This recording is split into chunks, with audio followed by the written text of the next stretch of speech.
Mr. S.T. Hassan also. Let me quickly get in Sanju Verma.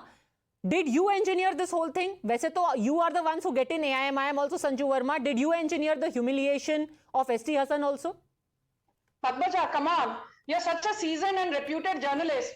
I don't think you want me to, chastise you and say, are you seriously, lapping up the story that BJP engineered the humiliation of S.T. Hassan? Come on. But anyway, on a more serious note, I think I have to now start playing the victim card to get my time.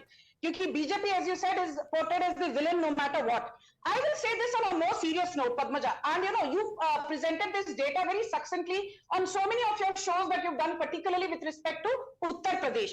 Uttar Pradesh, man, very quickly, these are the 16 seats which are heavily Muslim dominated. Saharanpur, Muzaffarnagar, Nagina, Bijnor, Rampur, Moradabad, संभाल, अमरोहा, मीरठ, सीतापुर, कैराना, बरेली, पीलीभीत, शाहजहांपुर, बारेच और Shravasti.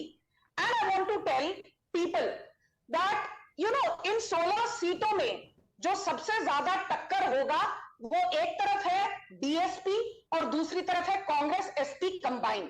Because BJP is going all out with its allies and it is not playing the Muslim versus Hindu card. It is not playing the OBC versus non-OBC card.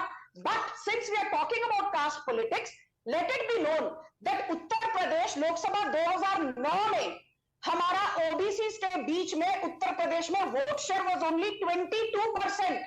And come Lok Sabha 2019, our vote share amongst the OBC community in Uttar Pradesh went up to more than 44%, जबकि Congress SP और BSP इन तीनों का average vote share amongst the OBCs in Uttar Pradesh went down from 28% to 15% between Lok Sabha 2009 and 19. तो मेरा कहने का तात्पर्य यह है कि मुस्लिम अपीजमेंट जो करते हैं उनको ये भनक तक नहीं कि कई मुसलमान भी बीजेपी के साथ हैं. बिना मुसलमानों के समर्थन से BJP could not have attained a 92% strike rate from Uttar Pradesh in Lok Sabha 2014 and a 78% strike rate from Uttar Pradesh in Lok Sabha 2019.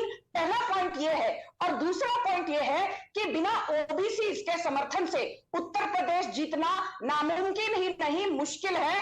और 15% वोट शेयर सिर्फ है समाजवादी पार्टी और कांग्रेस के पास, जबकि बीजेपी के पास ओबीसी के बीच में 44% से ज्यादा वोट शेयर है. तो आप बीजेपी को मात कैसे दोगे? So my limited point is, ना तो आपका कोर वोट बैंक मुस्लिम वोट बैंक आपके साथ है, ओबीसी तो वैसे ही बीजेपी के साथ है, और आप यहां बैठकर बड़ी बड़ी डींगे हाँक रहे हो कि BJP is going to lose Lok Sabha 2024.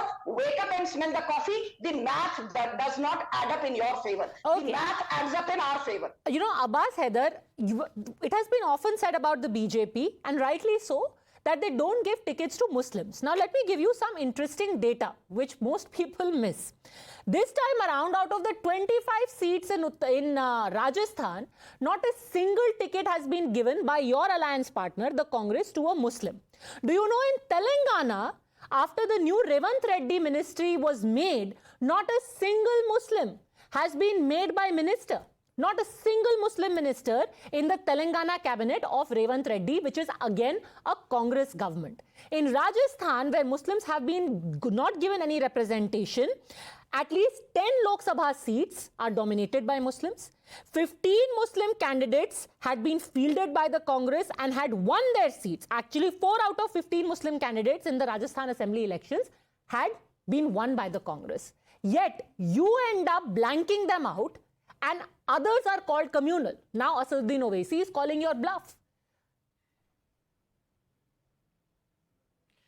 Padmaja, first of all, we believe that all sort of representation, be it political, social, economic, educational, upliftment of the downtrodden, especially Muslim community, should be done. Second thing, that's the prerogative of the Congress party, which you are talking about. Now, I would come to the point what Sanju Verma was raising. Even आपने ST Hasan का पत्ता काट दिया. उन्होंने राजस्थान में मुसलमानों का पत्ता काट दिया. Yet you get to be called secular.